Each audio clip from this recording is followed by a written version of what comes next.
My name is Sebastian. And my ex-wife, Anna, and I had been married for 2 years before she destroyed what we had. Anna and I were colleagues at one time. But after I got an offer from a more prominent company, I resigned. And that was when we began to date. Before that time, Anna and I were not really the colleagues that got along with each other. She was reserved and barely associated with different people except she was talked to. But despite being introverted, I still had a crazy crush on her. I can only tell her how I felt after I resigned because my former company was against coworkers dating. Luckily, when I told Anna how I felt about her, she admitted that she had the same feelings for me too. And in no time, we began to date. I loved Anna's commitment to hard work, her smiles, her energy, and those crystal blue eyes. We got along so well. And I enjoyed every moment I spent with her.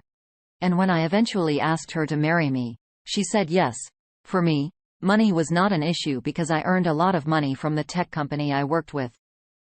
And this also played a significant role in how I care for Anna on my own.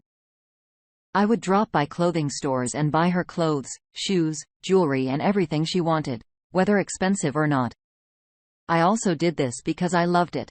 When my woman looked good and classy, it boosted my ego.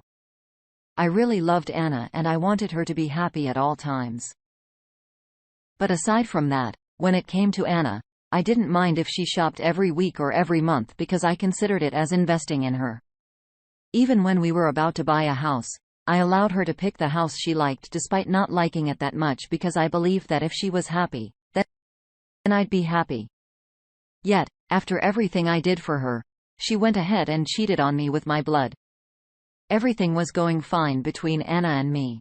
But after the incident of a flood that destroyed many houses last year, I was forced to let my cousin and his wife move in with us. They had to begin life from square one because they lost everything they had, and the least I could do was support them. So my cousin and his wife asked if they could move in with us until they got back on their feet. And after I discussed it with Anna, we decided to let them live with us. Anna was thrilled to receive them, and I was glad she would always have company at home, especially when I was not around. Also, the nature of her job allowed her to work from home, and it felt good to know that she would no longer feel lonely while she worked little. Did I know that I allowed my wife to cheat on me with my cousin? The funniest thing was his wife and I did not notice anything fishy. Whenever we returned from work, they'd act all cool with each other and didn't leave room for suspicion. My cousin, on the other hand, betrayed my trust and repaid me by screwing my wife whenever his wife and I went to work. One weekend, Anna went grocery shopping and asked me to help her fold the clothes in the closet. And that was how I stumbled on her diary tucked under a small pile of unfolded clothes. At first I didn't want to invade her privacy. But I was curious to know what a 28-year-old woman was writing about. And to my greatest surprise, I found out that my wife and my cousin had been sleeping with each other a month after they moved in with us. I could not believe my eyes, and I was heartbroken to find out she could do that to me. After everything I had done for her. A part of me wanted to throw her out as well as my cousin, but I wanted to hurt her for doing such a thing to me. I didn't even fold the clothes anymore because I didn't want her to find out that I knew I simply came up with an excuse that I wasn't feeling okay and she believed me. I continued to pretend everything was fine. But as soon as I got myself together, I contacted a lawyer and he started processing our divorce papers. I also made plans for my cousin because I wanted him to feel my pain. After a couple of weeks, I decided it was time to bust them. So I pretended to leave for work. But I hid in the tool shed of our house. When Anna and my cousin thought I left, they came outside, entered the car and began to kiss before they drove out.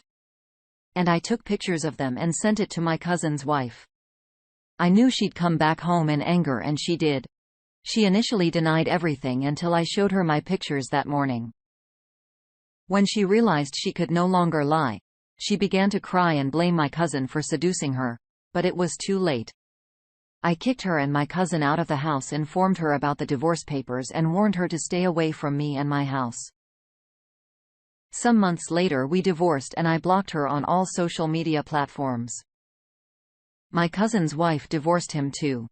And luckily for them, they didn't have a child yet. Even after the divorce, Anna tried to come to me a few times. But there was nothing I could do at that point. I hated everything about her. She wanted to tell me she was no longer with my cousin, but that was her loss. Not mine though. It's been a while.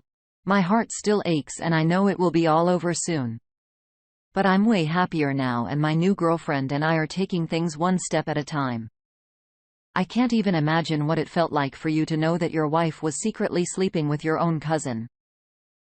It must have really hurt you to know that your cousin broke your trust too and took your act of kindness for granted.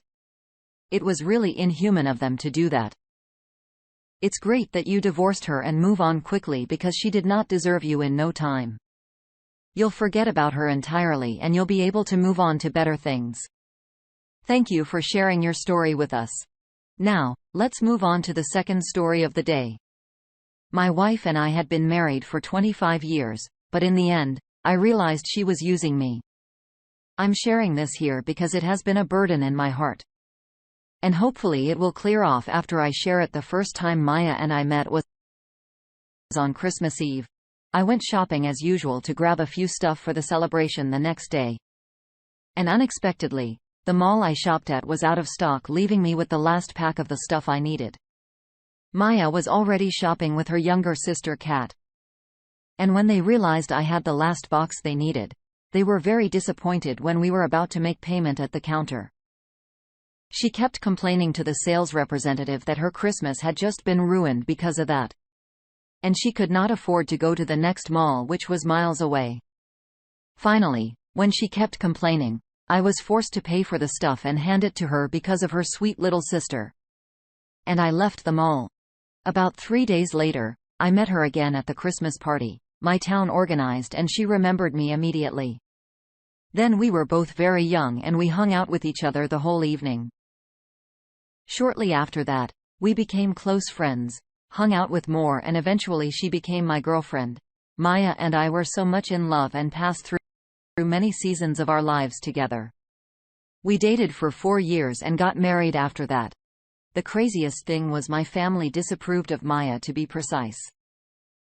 My dad didn't like her and he kept saying there was something about her that he could not place his fingers on, but I loved Maya and I wasn't going to let anyone separate us from each other. So I got married without my parents' approval, which worsened my relationship with them.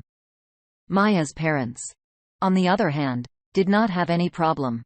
They'd bless our marriage. And from there we went ahead to rent our own apartment. We started living together as a couple and I worked hard to make life easier for us. I didn't even go to college. I chose the carpentry career, and with the money I made from it, I had to sponsor Maya to college because I could see how much she wanted to further her education. To be honest, there was nothing that Maya wanted that I didn't give to her. Even after several years of being married to each other, we had 2 kids together and I did my best to provide for my family. When Maya finished college, she got a job and the pay was good, but I wasn't concerned about her money. I wanted her to be comfortable. So all she had to do was take care of minor bills. While I took care of rent and groceries, then we'd split the children's school fees. I made sure I gave her the dream life she wanted. And I had to make a lot of sacrifices for that to happen. Whenever I could, I'd buy her new stuff or give her money to go shopping at least once in 3 months. Of course, all our vacations and trips were solely my responsibility. But I didn't mind because she was my wife and I believed it was my responsibility to treat her right. And in all the 25 years of being married to her, I never cheated on her because I wouldn't tolerate her if she did the same thing to me. So I tried as much as possible to stay away from anything that would lead to infidelity on my side. Despite being married for so long, my parents refused to talk to me. So I never visited them for Christmas and our kids had only seen pictures of my parents because of that. I was forced to embrace Maya's family as my own. For example, when Martha's parents' house needed renovation, I paid heavily for that because I could not leave my work to renovate her parents' house. Martha didn't even contribute a dime because she believed it was my responsibility to do that as her parents' only son-in-law. And I didn't mind doing all of that too because they were the only family. I had everything was going well between us. We were a big happy family until Maya started falling sick when it didn't stop. As expected. We went to the hospital and she was diagnosed with stage 4 cancer and the doctor said she only had a few months to live. The news hit me like an explosion and I could not imagine losing Maya after spending all those years with her. My legs were weak. So I managed to sit on one of those long seats in the lobby while I was still trying to wrap my head around the bad news. I saw a man screaming at the same doctor who spoke to me at first. I thought he had lost someone because of how heartbroken he looked. But when the doctor came to me to confirm if I was Mr. Wesley, Maya's husband, and introduced the man yelling to be Maya's boyfriend, I felt my head spin. Maya's boyfriend and I stood there for minutes looking at each other in shock. When I finally calmed it down, I asked him how he had met Maya and he said he had been dating Maya for a very long time and she led him to believe that she was single and had divorced a very long time ago. He told me about their intimacy dates and how they had lunch every day. He even said that he had gotten a ring and was ready to propose to her until he got the news of her sickness, for how he spoke. It was undeniable that he had fallen deeply in love with Maya. I explained to him that Maya and I had been married for 25 years with 2 kids and I was even planning a surprise renewal of Vu's wedding on her birthday. Evidently, we both had plans for Maya, but she used us and lied to us, even breaking our promise of never cheating on each other. Finally, after crying for a while, Maya's boyfriend told me he was leaving the hospital and would never return because Maya deserved what she got. And that was the last time I saw him. I felt so used, lied to and backstabbed, and I couldn't help but agree that she deserved what she got.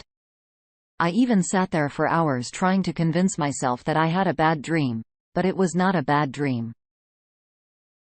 It was 100% reality. Finally, when I could put myself together, I picked up my dignity and paid Maya. The last visit I walked to her room door and saw her 2-up and IVs inserted in both hands. I wiped my last tears there in the hallway in front of her room door.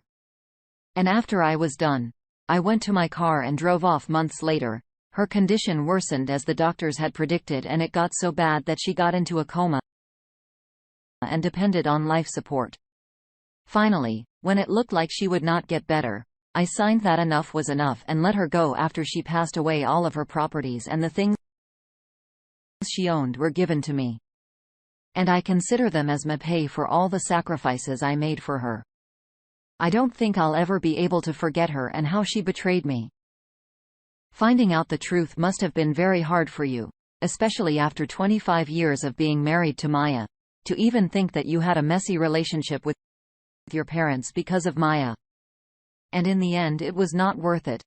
Maya deserved what she got. She played you and threw away what you had with each other after dating for years and being married for 25 years. I'm genuinely sorry. And I understand that healing from this and getting over it is not going to be easy. But I know that you can do it, and no matter how you write it, I understand how deeply it hurts.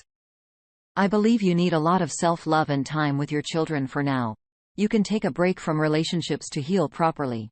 Then you can go back whenever you're ready, and if you're not, there's no problem with that. Remember that you're a strong man and we are all rooting for you. Thank you all for taking the time to listen to today's stories. If you enjoyed listening, please feel free to like and subscribe. If you haven't already, also comment below with your thoughts on what happened. Take care.